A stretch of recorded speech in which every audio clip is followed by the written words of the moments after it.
आग्रह करूंगा जिन पर यह पुस्तक लिखी गई है, अघोर, उन्होंने अपना जीवन परिचय भी अभी दिया कि कैसे एक आम इंसान की चुनौतियों का सामना करते हुए राह में जो रुकावटें आई, जो मुसीबतें आई, उन्होंने शायद उनको और निखारा।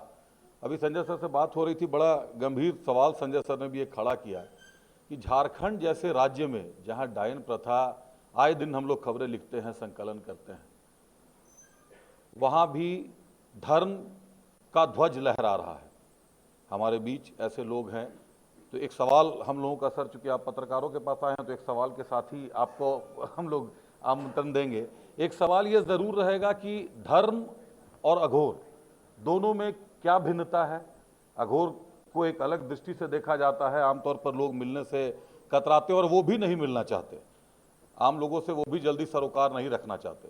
और जो तंत्र मंत्र का जो एक स्वरूप है वो डायन प्रथा भी है, उसको लेकर सर क्या विचार हैं और क्या अनुभव आपको जीवन से रहा, एक बार हमारे भी साझा करें। अघोर चंद्रनाथ मिश्र जी से आग्रह होगा सर, कृपया मंच पर आइए।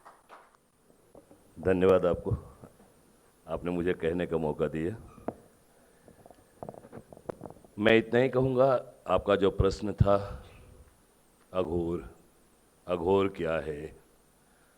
आज के समय में अगर कहूँ ना तो अघोर को चंद लोगों ने विकृत कर दिया है, लेकिन अघोर एक ही है। क्या? महेशा ना परो देवो, महेशा ना परो देवो। महेश से बड़ा, शिव से बड़ा कोई देवता नहीं है। महिम्नो ना परा स्तुति, महिम्न से बड़ी कोई स्तुति नहीं है। और अघोरा ना परो मंत्रो, अघोर से बड़ा कोई मंत्र ही नहीं है। और नास्ति तत्वम गुरो परम, और गुरु से बड़ा कोई तत्व नहीं है।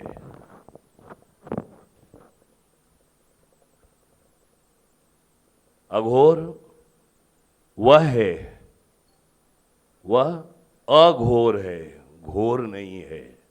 घोर मतलब क्लिष्ट, घोर मतलब लालची, घोर मतलब लोभी, घोर मतलब कामी। इन चीजों से जो अलग हो चुका हो उसे ही हम अघोर कहते हैं। अघोर किसी का बुरा नहीं करता। अघोर भगवती में और महादेव में विश्वास करता है। अघोर के नजर में अगर जाति है तो सिर्फ मानव जाति है। अघोर हिंदू मुस्लिम भी नहीं करता। अघोर अर्धनारीश्वर को प्रेम करता है, जो महादेव हैं, जो महादेवी हैं। अघोर वो कर सकता है जिसके बारे में दुनिया सोच भी नहीं सकती है, क्योंकि अघोर को न मान का चाह है और न ही अपमान का भय। वो मानता है तो शिव को, मानता है तो अम्मा को, मानता है तो मैया को, मानता है तो बप्पा को। अघोर विश्वास का मार्ग है, अघोर श्रद्धा का मार्ग है। और जहां श्रद्धा और विश्वास होगा वहां पर इम्पॉसिबल भी बोलेगा आई एम पॉसिबल। अघोर नफरत करना नहीं सिखलाता, अघोर प्रेम बतलाता है। और अगर आप प्रेम करोगे तो ईश्वर मिलेगा। और जब ईश्वर मिल जाएगा ना तो आप खुद कहोगे, जब चाह था तो चाह था, अब चाह नहीं है। हाँ, इसके लिए गुरु का होना आवश्यक है। जैसा मैंने कहा, महेशा ना परो मंत्रो, महिम्नो ना परा स्तुति, अघोरान्ना परो मंत्रो नास्ति तत्वम गुरो परम। और गुरु कोई जाति नहीं होती है, गुरु कोई व्यक्ति नहीं होता है, गुरु तत्व होता है और वह सर्वदा अमर होता है। अगर सद्गुरु मिल जाए आपको, अगर सही मार्ग दिखाने वाला मिल जाए आपको, तो आप भी चंद्रभूषण अघोरी बन सकते हो, इसमें कोई शक नहीं है। लेकिन आवश्यकता होती है सद्गुरु की, और आवश्यकता होती है एक सच्चा शिष्य की। अगर सच्चा शिष्य होगा तो ही उसे गुरु का कहा हुआ समझ में आएगा। और आज मैं जहाँ हूँ वो आप सबों के बीच हूँ, और जैसा कि बताया, ये रांची में कहा जाए तो मेरी कैरियर की शुरुआत हुई है।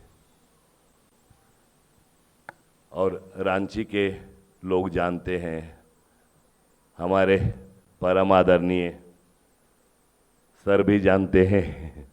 जब मैं आया था, जैसा कि अभी वीडियो में कहा था, कि एक समय था कि मैंने प्रभात में भी नौकरी मांगी, थक थक करके हर अखबार का दरवाज़ा खटखटाया, हर कंपनी का दरवाज़ा खटखटाया, लेकिन मेरे लिए तो सारे दरवाजे बंद थे। लेकिन बताऊं, मेरे गुरु का दरवाज़ा खुला हुआ था मेरे लिए। उसने मुझे मार्ग बताया और मैं चला। मेरे पास कोई रास्ता नहीं था, तब मैंने शमशान का रास्ता चुना। और ये सत्य है, शमशान तो अंतिम है, लेकिन अगर वहां से आप जीत जाते हो ना, वहां की कृपा अगर आपको प्राप्त हो जाती है ना, तो आपके पीठ पर कोई हाथ नहीं रख सकता। ठीक है, आज हमें जरूरत है कि जो चंद गलत लोग हैं जो भ्रमित कर रहे हैं, उनको न माने, सत्य की खोज करें, जो सत्य है उसके पास जाएं। और मानना तो पड़ेगा अघोर को। अघोर घोर नहीं है, जो घोर को त्याग चुका वही अघोर है। और त्यागने के बाद ही ना तप होता है, और जब आप तप करेंगे तो उसका फल मिलेगा, इसमें भी कोई शक नहीं। आदेश। ये पुस्तक जो है वो अपना ढंग की निराली पुस्तक कही जाएगी। अघोर एक सत्य कथा, चंद्रभूषण मिश्र से महंत चंद्रभूषण नाथ अघोरी तक का सफ़र, यानी ये एक प्रकार से आत्मकथा है। आत्मकथात्मक पुस्तकें भी बहुत रिलीज़ होती हैं, लेकिन ये अपने ढंग की एक निराली पुस्तक मानी जाएगी। हम आपके बारे में बिल्कुल नहीं जानते थे 2 घंटा पहले तक, कुछ नहीं कखा, लेकिन आपके सेतु पिंडस के बारे में बहुत जानते थे कि कैसे संघर्ष से वो आगे, घनश्याम और सब लोग हैं, तो वो जानकारी मेरे में थी है। अब जैसे ही हम देखे किताब को, तो मेरे दिमाग में आया जो सर जिसका उल्लेख किया गया कि ये एक अघोरी की आत्मकथा है एक तरीके से। जैसे स्वामी योगानंद जी का जिक्र हुआ है, उनकी एक आत्मकथा है, जिसके बाद बड़े पैमाने पे पूरे दुनिया ने जाना कि योगानंद के बारे में जाना। मेरे हिसाब से ये वो राज किधर चल गए, हाँ, ये वो प्रयास है जो अघोरी पंथ के बारे में, अघोरी के बारे में या आपके बारे में है, जो होगा, जो धारणा लोगों के दिमाग में होगी, उससे उसको जो नेगेटिव, जो पॉजिटिव है तो वो है ही, जो भी नेगेटिव धारणा होगी उसको बदलने का ये एक बड़ा प्रयास है, एक अच्छाई को सामने लाने का प्रयास किया गया है। दूसरी बात, कैसे आपने संघर्ष किया, असम गए, वहां पर जाके गुवाहाटी में गए नौकरी के लिए, और कैसे एक संघर्ष की बात। तो एक तरीके से आप अघोर पंथ में शामिल होने के पहले है, कैसे एक व्यक्ति का जीवन कितना संघर्षपूर्ण था, और उन्होंने अपने आप को अर्पित कर दिया भगवान के चरणों में, मां के शरण में।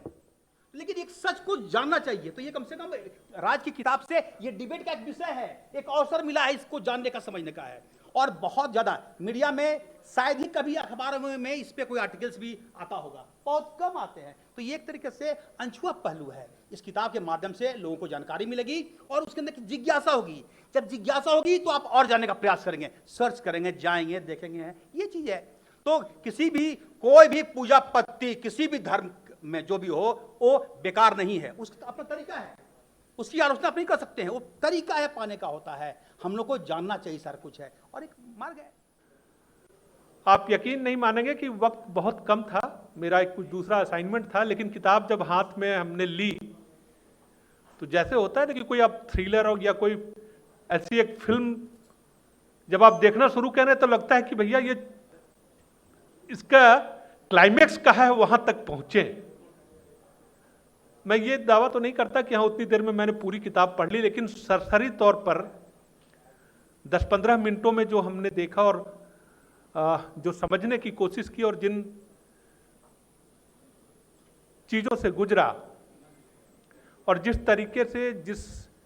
तरीके की जिज्ञासा इसने हर पंक्ति में बनाए रखी है, और एक कोई काल्पनिक कपोल कथा तो है नहीं, एक सत्य कथा है। और जब आप एक ऐसे किरदार को, मेरा सौभाग्य है और कि संयोग ऐसा रहा कि एक मैगजीन चंद्रभूषण जी ने निकाला था, नेशन संवाद, बलबीर सर उसके पहले संपादक थे।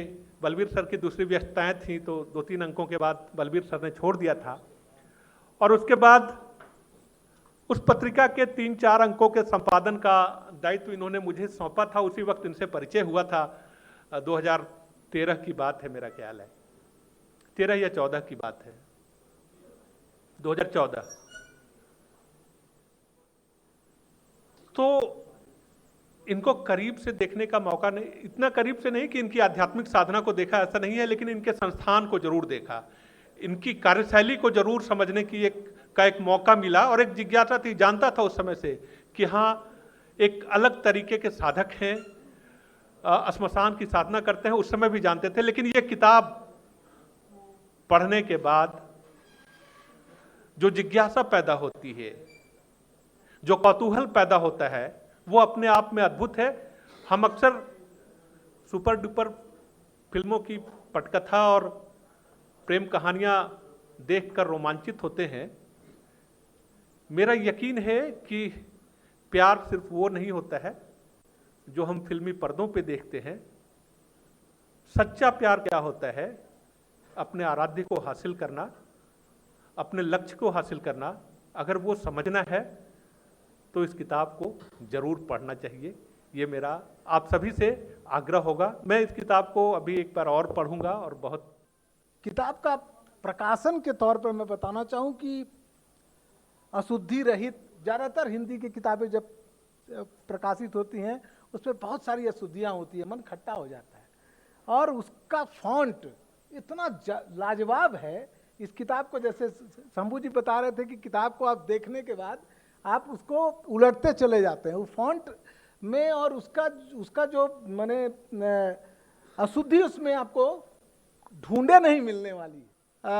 बहुत सारी चीज़ें इसको लेकर के, बहुत सारा चीज़ है कि जब हम किताब में पढ़ते हैं कि एक लेनिन को मानने वाला व्यक्ति जो पूरा मार्क्सिस्ट हो, जो मजदूरों के बीच संगठन खड़ा करता हो, उसकी परिणति किस तौर पर होती है। और मैं कहा कि झारखंड जैसा राज्य जो जहाँ जादू टोना के चक्कर में हजारों हत्याएं हो जाती हैं, जादू टोना के चक्कर में, ओझा गुनी के चक्कर में, एक अलग किस्म का हम एक अलग किस्म से विपदा से एक तरीके से हमारा आमना सामना बराबर होता है। हम पत्रकारों को इस तरह की खबरें का होता है। तो ऐसे समय में जो भ्रांतियां हैं, उन भ्रांतियों को कैसे हम दूर कर सकें, अघोर पंथ को लेकर के जो चीज़ें हैं, बताया अभिषेक ने बताया कि अघोरी नाम सुनते साथ रोआ कांप जाता है, पता नहीं क्या हो जाएगा, कौन सी शमशान सिद्धि हो जाएगी और इन सारी चीज़ों को लेके। तो उसमें एक माने कैसे हम साइंटिफिक टेम्परामेंट को लेकर के हम उस पर कैसे बातें कर सकते हैं। मुझे लगता है इसको लेकर के, इस किताब को लेकर के और परिचर्चा की आवश्यकता है। आज तो एक लोकार्पण का वक्त है।